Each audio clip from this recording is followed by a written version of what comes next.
24 के सियासी रण में प्रधानमंत्री नरेंद्र मोदी ने राजस्थान में अगर प्रचार किया, रोड शो पहला किया तो वो था दौसा। दौसा लोकसभा सीट से बीजेपी ने उतारा है कन्हैयालाल मीणा को, लेकिन जिम्मेदारी जीतने की और जिताने की किसको दी है? किरोड़ी लाल मीणा को। क्योंकि पूरे रोड शो में एक बात जो थी वो किरोड़ी लाल मीणा से नरेंद्र मोदी बातचीत करते हुए नजर आए। डॉक्टर साहब, आप उससे बातचीत कर रहे थे और आप ही लगातार नरेंद्र मोदी से बातचीत कर रहे थे, तो क्या बातचीत हुई नरेंद्र मोदी जी से? मोदी जी ने ये कहा था कि गजब की भीड़ है।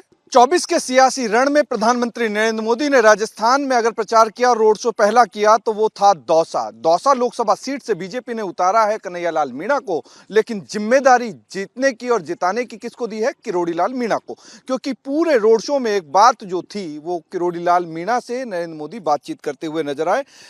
डॉक्टर साहब, आप उससे बातचीत कर रहे थे और आप ही लगातार नरेंद्र मोदी से बातचीत कर रहे थे, तो क्या बातचीत हुई नरेंद्र मोदी जी से? मोदी जी ने ये कहा था कि गजब की भीड़ है, हाँ, गजब की नारेबाजी है, गजब का लोगों में उत्साह है। हाँ, मैंने कि आपके प्रति पूरे देश में, पूरी दुनिया में इस ढंग का उत्साह बना रहता है, हाँ, तो दौसा इसमें कैसे पीछे रहेगा। हाँ, तो उन्होंने मेरे को धन्यवाद दिया इस बात का हाँ। कि आपकी भीड़ बहुत अच्छी है, आपकी जनता में आपने बहुत बड़ा गैदरिंग किया है और आज जनता में यहाँ की में जबरदस्त उत्साह है, जबरदस्त जोश है। आज पहला रोड शो था राजस्थान में। अगर बात करें तो नरेंद्र मोदी ने इससे पहले अलग अलग स्टेटों में रोड शो किए, लेकिन राजस्थान में चुनावी माहौल में ये पहला रोड शो था। किस तरीके से देखते हैं और रिस्पांस जो था पहला उसको? रोड शो है और मैं आपको आज बड़े विश्वास के साथ कह सकता हूँ, कल हमने 2,500-3 हजार मौजूद लोगों को भी यहाँ बुलाया था, जिनको पंच पटेल कहते हैं हमारी भाषा में।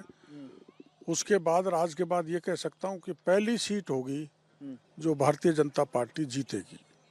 लेकिन सियासी तौर पे, अगर सियासी रुख की अगर बात करें तो आप यहाँ से आपने लंबी चौड़ी राजनीति की है, यहाँ से बहुत सारी चीजें की है। प्रधानमंत्री नरेंद्र मोदी को भरोसा भी आप पे है, क्योंकि आपकी दोस्ती जो है वो बहुत पुरानी है। मंच पे भी हमने देखा कई बार आपको मजाक करते हुए नरेंद्र मोदी देखते हैं।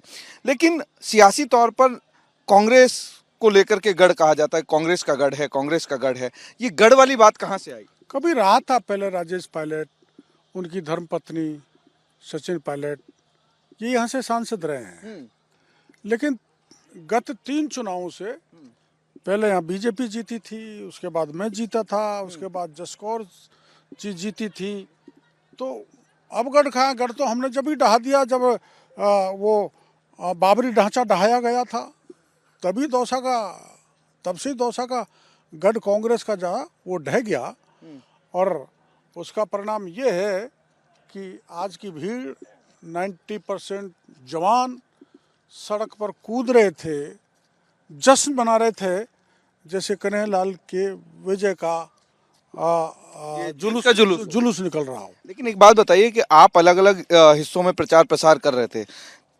पिछले 3 दिनों में जो हमारे सूत्र कहते हैं वो ये कहते हैं कि पीएमओ से फोन आते हैं आपके पास कि इस सीट को जीत के साथ में जिम्मेदारी जो है वो किरोड़ी लाल मीणा को दी गई प्रधानमंत्री की तरफ से। नहीं है।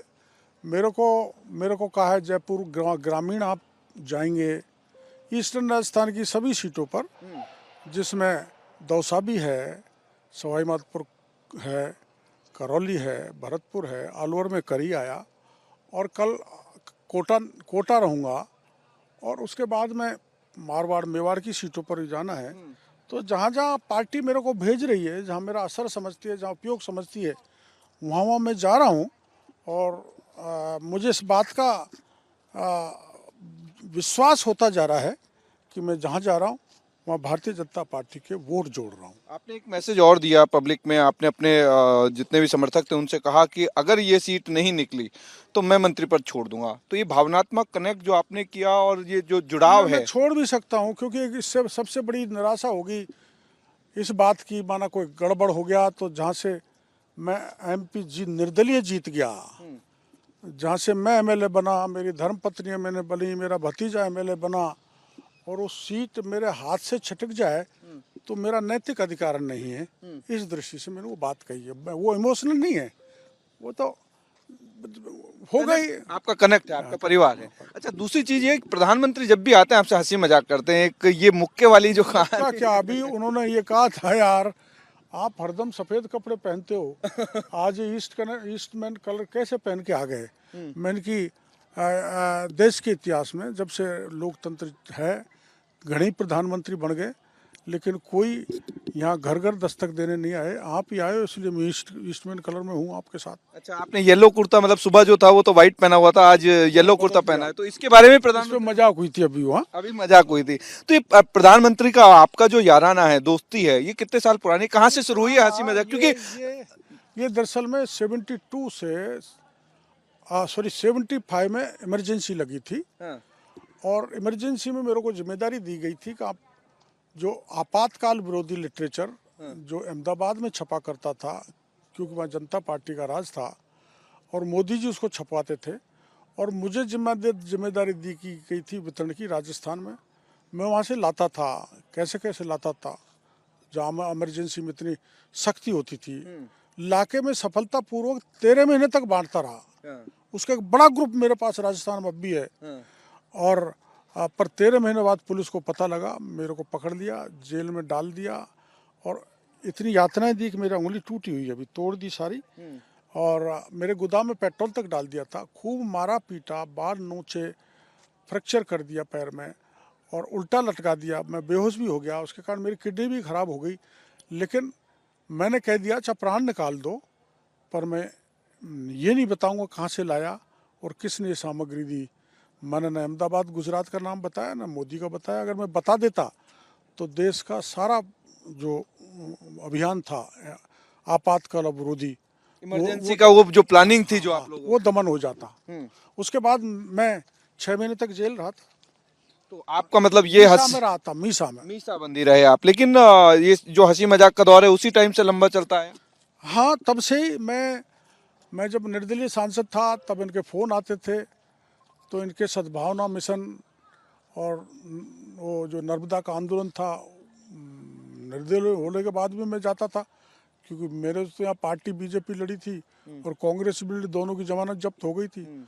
उसके बाद भी इनके फ़ोन आते थे, इनके शपथ ग्रहण में भी गया, तो मैं जाता रहता था। मेरा संपर्क मित्रवत इनसे रहा है, प्रधानमंत्री जी से। आपको क्या लगता है राजस्थान की जो 25 सीटें हैं, प्रधानमंत्री जी यहाँ इसी स्थान पर आए जी, मेरे आप इंटरव्यू ले रहे हो। ये मैं आपको बता दूं कि मैं मीणा हाई कोर्ट है, ये पीछे मीणा हाई कोर्ट आप देख रहे हैं। इसी मीणा हाई कोर्ट में प्रधानमंत्री नरेंद्र मोदी जो हैं 2018 में रैली करके गए, क्योंकि इनका जुड़ाव जो था प्रधानमंत्री नरेंद्र मोदी से और था, और नरेंद्र मोदी की जो चीजें थी वो कहीं ना कहीं ये जो जगह यहाँ से नौबत बजाई थी यहाँ से, और यहाँ हंसी ठिठकोलियाँ की थी, और यह विशाल करीबन 4 लाख की भीड़ थी, विशाल जनसमूह को प्रधानमंत्री जी संबोधित करके गए थे, मेरे बुलावे पे आए थे। अब की बार भी मैंने विशाल रैली करने का कहा था, लेकिन मेरे को ये कहा गया रैली के बजाय रोड शो किया जाए, जो आज बड़ा विशाल रोड शो दौसा में ऐसा कभी भी नहीं हुआ। पायलट साहब भी दिग्गज नेता थे कांग्रेस के। कभी किसी प्रधानमंत्री का रोड शो पहले कभी दौसा में नहीं हुआ है, पहला रोड शो। ये पहला रोड शो था प्रधानमंत्री नरेंद्र मोदी का, जिसमें प्रत्याशी कन्हैयालाल मीणा तो थे ही थे, लेकिन साथ में थे किरोड़ी लाल मीणा, जिनके साथ में लगातार बातचीत जो प्रधानमंत्री नरेंद्र मोदी थे वो कर रहे थे, और न सिर्फ कर रहे थे बल्कि दौसा को समझने की कोशिश कर रहे थे सियासी रूप से कि किस तरीके से। इस रोड शो की एक बड़ी महत्वपूर्ण बात जो मोदी जी को मैंने बताई जी, उन्होंने खुद ने देखी कि मुसलमान भी दौड़ दौड़ के हर्षोल्लास के साथ स्वागत कर रहे थे जी, जो अंतिम कड़ी थी। हाँ, अंतिम बीच की कड़ी, अंतिम ही मानो उसको। गलियों में से मुसलमान भाग रहा था, पहले से खड़ा था, महिलाएं खड़ी थी, बच्चे खड़े थे, और मोदी मोदी के नारे लगा रहे थे। इससे आप समझ सकते हैं कि जो गरीब जो विरोधी लोग कहते हैं आपकी पार्टी के जो विरोध में जो हैं, वो लोग कहते हैं मोदी को मुसलमान से नफरत है। ना, वो मुसलमान जानता है कि मेरे घर तक चूल्हा आया है, मेरे घर तक गैस आई है, मेरे घर तक नल आया है, मेरे को अनाज मिला है, मेरे घर तक मोदी जी की हर योजना आई है, इज्जत घर आया है, हर योजना मोदी जी की, फोन भी मोदी जी का मुसलमान और हर तबके तक पहुंचा है। तो इसलिए गरीब में कोई भेदभाव, गरीब तो हर जाति में होते हैं, और मुसलमानों में जैसा बताते हैं गरीबी ज़्यादा है, तो उस गरीब मुसलमान को हर लाभ मोदी की योजनाओं का मिला है। इसलिए कूद कूद कर, उछल कर स्वागत गा रहे थे, और बड़े बड़े लोग गलियों में जब अचानक आए थे तो मैंने भागते हुए मुसलमानों को देखा, मैंने मोदी जी को कहा वो देखो उधर से मुसलमान भागे आ रहे हैं, तो उन्होंने देखा, प्रसन्नता जाहिर की। तो नरेंद्र मोदी के साथ में रोड शो कर रहे थे, किरोड़ी लाल मीणा भी साथ में थे, प्रत्याशी जो बीजेपी के हैं कन्हैया लाल मीणा वो भी साथ थे। लेकिन नरेंद्र मोदी की चर्चा किससे हुई, क्या चर्चा हुई, ये हमने बात और जिक्र जो था वो बताने की कोशिश की। बहरहाल पूर्वी राजस्थान का सियासी तापमान, अगर सियासी मीटर की बात करें तो जहां से हवा शुरू होती है सियासत की, वहां वो जगह थी दौसा। प्रधानमंत्री नरेंद्र मोदी ने यूं ही दौसा को रोड शो के लिए नहीं चुना और साथ में किरोड़ी लाल मीणा को इसीलिए नहीं लिया, इसके मायने बहुत अलग थे। पूर्वी राजस्थान में एक मैसेज देना था, इसीलिए प्रधानमंत्री नरेंद्र मोदी ने दौसा की धरती पर न सिर्फ रोड शो किया बल्कि एक सियासी मैसेज दिया, जिसमें एक बहुत बड़ा चेंज देखने को मिल सकता है।